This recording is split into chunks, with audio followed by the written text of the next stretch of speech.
Storm did slam spots across New Jersey. The combination of the rain, the hail, and wind brought down trees and knocked out power. Right now, Con Ed has nearly 15,000 customers without power in the city. PSEG Long Island says more than 10,000 are without power. And JCP&L says more than 210,000 customers don't have power. Most of them are in Monmouth County. And that is where CBS 2's Valerie Castro is right now in Howell with more. Valerie. Well, Maurice, tonight, plenty of people here in Powell do not have any power, and it's been that way for the last several hours. Residents here tell me the power went out around 7 o'clock when that storm blew through and caused all sorts of damage. You can see the trees behind me have been sheared off. These are locust trees on Locust Avenue, and now many of those trees are destroyed. The storm caused lots of problems in other parts of the state. Massive hail coming down in Oakland, New Jersey right now. Trapped in the car. Hopefully my windshield doesn't explode. Hail battered this neighborhood in Oakland, New Jersey Monday, part of a storm system that caused problems everywhere. This back deck, complete with patio furniture and lush flower pots, was also hit. And in Franklin Lakes, this front yard took the brunt of it. Down in Seaside Heights, this ominous storm cloud split the horizon, and in Woodbridge, flooded out streets, stranded cars. I've been here since '96, so we're kind of used to it.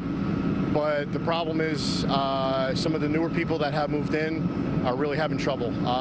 There's so much pressure. It's pushing back up into the sewers. It's popping the caps up, and their basements are flooding. Howell Township saw structural damage. This is the high school dugout. The cinder blocks toppled over in the heavy wind and rain. Trees were uprooted and torn apart all over the area. And here on Locust Avenue, The top of the tree's gone. several 70-year-old locust trees had branches and limbs shorn off. It's pretty crazy. It was really wild. You can see all these trees are destroyed. My wife, she checked with the radar, and apparently it came right through the area. I don't know if it was a twister or a microburst or what have you, but it was pretty cool.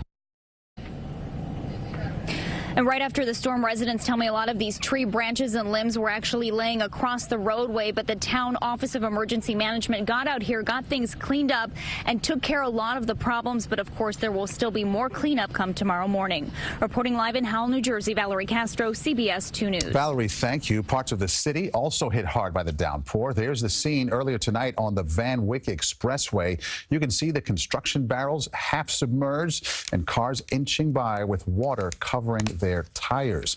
The rain made its presence known in the subway as well. At the J Street station in Brooklyn, water came down hard onto the tracks. Much the same at Court Street, where water poured onto an arriving train. And the situation seemed to be worse at Prospect Park, where even the platform was getting flooded out. And there was flooding above ground in Brooklyn, too, as water rose past the wheels on cars in Park Slope this evening. The cell phone video was taken on Carroll Street and 4th Avenue.